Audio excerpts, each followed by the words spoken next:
Thank you. First things first, let's get this fucking thing out of the way. I don't need any competition. I barely found a shirt that fit me tonight. But you guys know what phrase I'm sick of hearing? Nobody wants to work anymore. You guys heard this one? Yeah?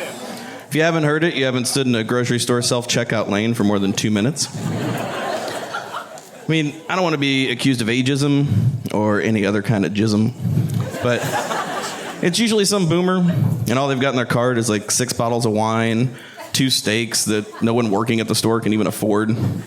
They're just looking around, trying to make eye contact with the rest of the people in the line, trying to generate some communal frustration. Like, can you believe this? 1 cashier? They should be paying us. And then if nobody obliges, they just like, nobody wants to work anymore. First of all, what a trite way of expressing that you lack either empathy or the intellectual capacity to recognize the cruel, exploitative, unethical, and unsustainable nature of late-stage capitalism. And second of all, who wanted to work to begin with? Not me. You ask anybody in here whether they'd rather want to go to work or take the day off tomorrow, the only people choosing work probably have a job at Trader Joe's. Those people love their jobs. I mean, don't get me wrong, I love Trader Joe's. I have one by my house. I shop there all the time. It's just that I have social anxiety and I can't abide small talk. So, I was actually there today. I shopped. I walked up to the register. Just a cashier exuding an aura of amiability. There's like the kind of person that doesn't just water their plants, but like gives like encouragement to them by speaking to them. There's a little extra CO2 boost. Anyway, this person greets me and they're like, "Hey friend, you find everything you need today?" I'm like, "Yeah, Oh, that makes me so happy. Oh, you were able to find some of the kimbap before it was sold out. Oh, it's been selling like hotcakes." Like, "Oh, really, huh? Oh my golly, did we just become kindred spirits? This cherry blossom Pinot Noir is my jam. Have you tried it with the Gruyere?" I'm like, "No, but thank you for the wine pairing." And she's like, "Oh, cheese is on sale. I can run and grab you a block real quick." And I'm like, no, I'm lactose intolerant. And I'm not. She's so nice that I feel like I need an irrefutable excuse. "All right, I've got you all bagged up here. Just be careful with the handles on that paper bag. Wouldn't want you to lose any of this precious cargo." I'm like, oh man, that would be a travesty because there's no way I'm going back through this line. Believe it or not, I do have some other hobbies besides shopping for food and alcohol. For instance, I'm really into professional wrestling. Yeah, woo! Boo the heels.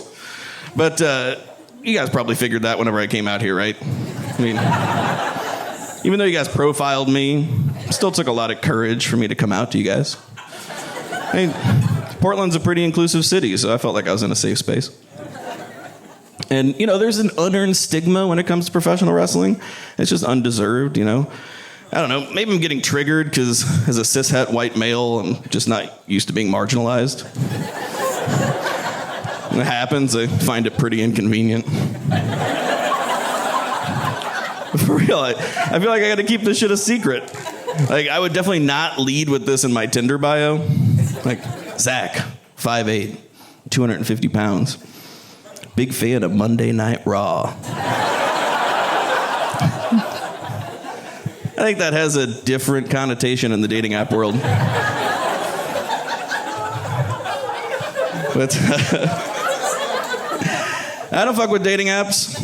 No, I've been happily married to a beautiful woman for the last 15 years. Thank you. Thank you. And if some of you find that hard to believe, I locked that shit down when I was skinny. Yeah. That was about 1,900 McDoubles ago. For real, I went from looking like a young Bam Margera to looking like the current Bam Margera. Let's just put it this way. If I could redeem my McDonald's reward points for BetterHelp therapy sessions, I probably wouldn't have any use for either.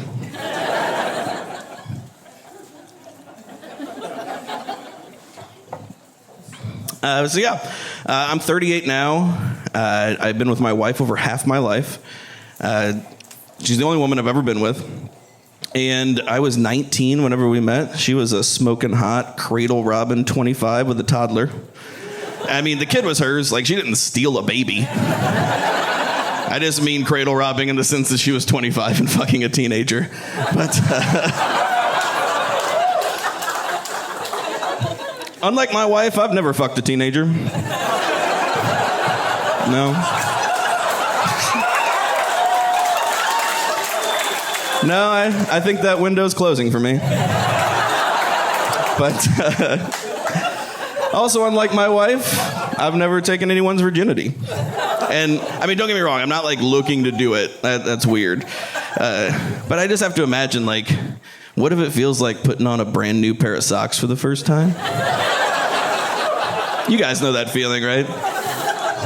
Like that transcendent ecstasy of being the first person inside a fresh pair of Fruit of the Looms.